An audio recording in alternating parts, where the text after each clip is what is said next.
Hi, my name is Andrew Garcia, and this is another presentation involving the DOED Virtual Reality Project. And my mentor is Dr. Ting Zhang. So I'll be talking about nanites for this presentation.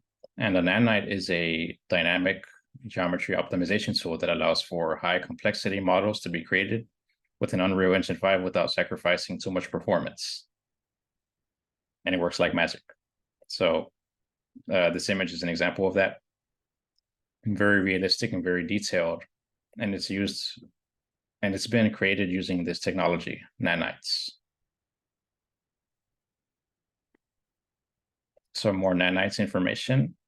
It supports fine-grained streaming with automatic level of detail. And there's a higher triangle and objects count than has been possible before in real time. Loss of quality is extremely rare as well. Here's another image that uses another image that involves Unreal Engine using nanites to create a realistic environment as well. Here's another environment that uses nanites. It's a realistic city setting. Very beautiful, very realistic looking, and it's very efficient. There's not so much of a performance loss. Another environment that uses nanites. It's an intersection, so there's a light, and then there's a sign that tells the pedestrians to stop. Very realistic. And it's important to use this kind of technology in your environment because once again, it's so you don't suffer from so much of a performance loss. Another more simpler example of the use of nanites. Here's a brick wall, but a brick wall with some of the imperfections and some of the bricks protruding from the wall to create a more realistic and immersive environment. So nanite verification. So for my scene, ensure all objects in the scene are already nanite. So remove many items from the scene to simplify environment. This is the result. Ensure that all selected meshes or objects used in the scene are nanite. So right-click all objects, then select nanite option, and then check it, and then and it may take some time for the engine to make the adjustment. Maybe like about a minute or two.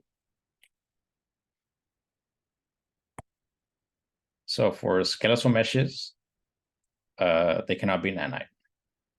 So examples of skeletal meshes in my environment are the two firearms, the two guns on the table.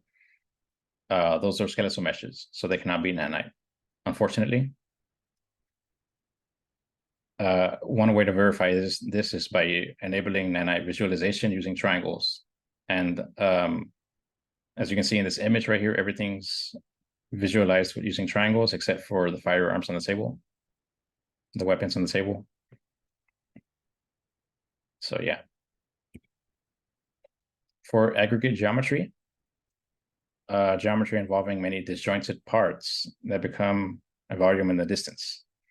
So some examples include hair on a person, leaves, and grass. So like foliage in an environment.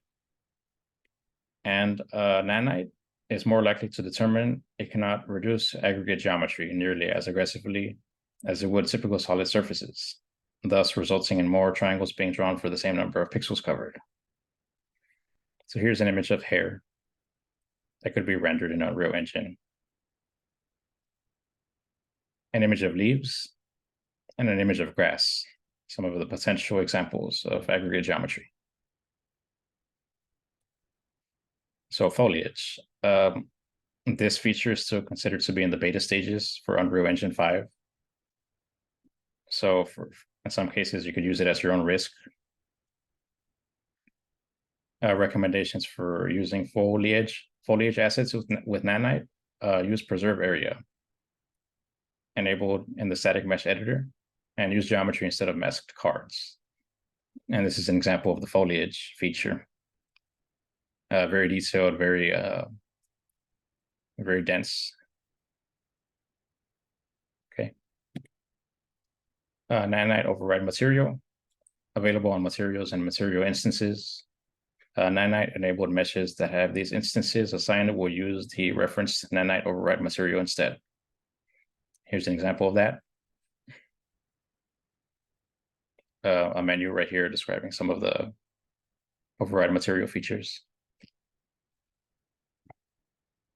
And that is the end of my presentation. Thank you so much for listening.